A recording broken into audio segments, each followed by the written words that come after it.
This is the Friday, December 14th, 2012 version of the Market Plus segment. Joining us now is Naomi Bloom. Naomi, welcome back. Hello. One thing we didn't get a chance to talk about during the show was cotton. We saw a bit of a move this week in cotton.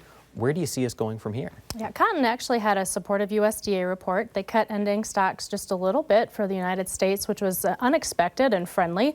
Our exports have been a little stronger lately than many have anticipated, which was the reason for the push higher. The bigger picture, though, still has ample global supplies, and in fact, we still have over 270 days worth of supplies globally, so we don't have any reason for cotton to really rally. Now, I'll add, though, it's probably not going to fall apart because the market is already aware that cotton might lose up to 2 million acres this next year. And so if that's the case, then of course it sets up longer-term plays for friendlier prices down the road. So we'll likely see cotton continue to hold support at the most bottom end, 70, but at the same time, we don't have too much of a reason to see it rally. So if you at all were a speculator, you could look to strangle cotton. So what that means, you could sell a call above it and sell a put under it, thinking that prices might just chop around in between the ranges, capture some time value that way. That might be one scenario that you could do. And otherwise, that's about it for cotton for now. All right, well, we do have a bunch of questions from our social media viewers, and we don't have time to get into them all, but Diane from Caledonia, Minnesota is asking, what are you hearing regarding selling off your corn before the end of the year and how the government is going to get involved? Do you have any thoughts on that? That's a great question, and it's very timely. There's a lot of producers asking the same question. As far as before the end of the year, I will say that we have little reason to see the corn futures go above $8 because we likely won't have any news. So beyond that, I think you just have to work with your accountant as far as if you can take more income this year or not, or defer payment, that type of a thing. Then, as far as the government aspect of it, you're just waiting for the January USDA report to see if they would at all cut ending stocks, which I think might happen because I don't think they've addressed the harvested acre issue as far as more acres needing to be taken away from that went towards silage. So I think that might give the market a friendly tilt to it, but at the same time, I don't know that it's going to be friendly enough to get the prices above $8. So it goes back to one of those things where you have to individually as a family make a decision and price it out on paper. If it makes sense to you to make the cash sale, then do it.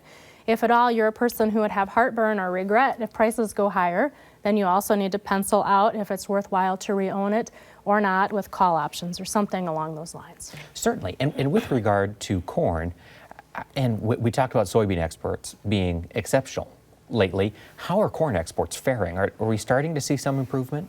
No, we're not. Corn exports actually are down about from half of what they should be or where they were even from this time last year. And the market and the end users are just really doing their best globally to be patient and wait for the South American crop to become available in March and April.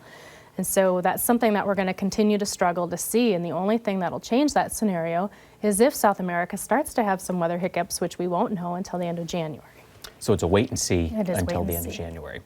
With regard to the exceptional drought that's been going on in the Western Corn Belt and the central U.S. and in Texas for the last 2 years and moving up here this last summer, what do you think is going to happen to plantings next year? Do you see more farmers switching projected corn acres to soybeans? I was absolutely wrong in this about 3 weeks ago. Here's what happened. Of clients that I had talked to, I said, well, what are you doing? What's going to happen next year? And they said that they were going to just kind of stick to their normal rotations. And no one really had said that they were going to be switching too much to corn.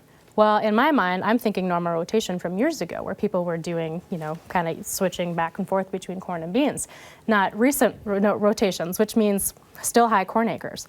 And then I was at a conference for executive women in agriculture just a few weeks ago too, and they were saying, the women there were saying the same thing. Well, is there going to be any increase?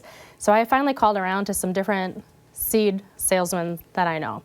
And in Wisconsin, 2 different reps in 2 different parts of the state that are really well known for growing corn, the seed sales for corn are up 10 to 15%, which floored me. But in Wisconsin, we hadn't really done the switch of more corn than beans.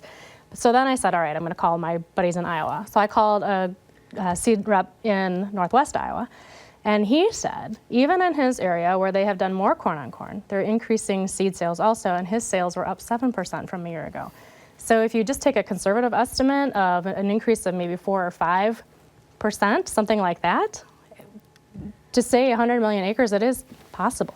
It really is possible. And I was floored. I was just totally floored. I couldn't believe it because of all the cost inputs and the risk that's there.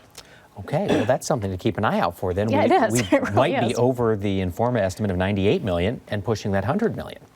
It would be something. Potentially. All right, and that question was from Ashley in Epworth, Iowa. We want to make sure we thank people for sending in their questions. Before we let you get out of here, I'd like you to share with us and the viewers what would be your trade of the week this week. I would look to strangle crude oil. So again, that's thinking that the market's going to stay sideways for probably 2 or 3 more weeks. Of course, a little risky, barring any flares in the Middle East. So what you do is look to sell a put under the market and sell a call above the market, and you'd probably want to go out into the February options. And then depending on which strike price, it just depends on your risk tolerance. So that's one. And then also an orange juice. Orange juice is getting some friendly fundamental tones under it. So I'd look to either buy some futures there or look to sell some puts under that marketplace because production is going to be down in Florida. All right, something to take a look at. Thank you so much, Naomi, for being here with us today. Really appreciate it. And thank you all for sending in your questions. We really appreciate you watching Market Plus and interacting with us on the internet, Facebook, Twitter, all the other sites that we're involved in. With that, we'll wrap up this edition of Market to Market. Hope you have a great week. Take care.